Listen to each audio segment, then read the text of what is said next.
how to connect your Google Drive to your Claude AI.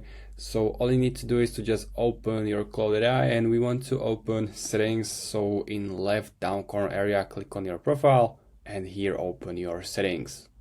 Now on the left, we want to enter connectors section, and here should be some connectors, and right now I got here Google Drive. And if you don't have Google Drive here, simply click on Browse Connectors and find Google Drive here. So you can search for it, type here Google Drive. There are many others, for example, Gmail, etc. So I'm gonna close this, and here's the Google Drive. I'm gonna click Connect. It's gonna open you the browser version. I'm gonna continue with Google here, or you can enter your email. Now, after I entered my Google account, the Google Drive is selected or shown as connected.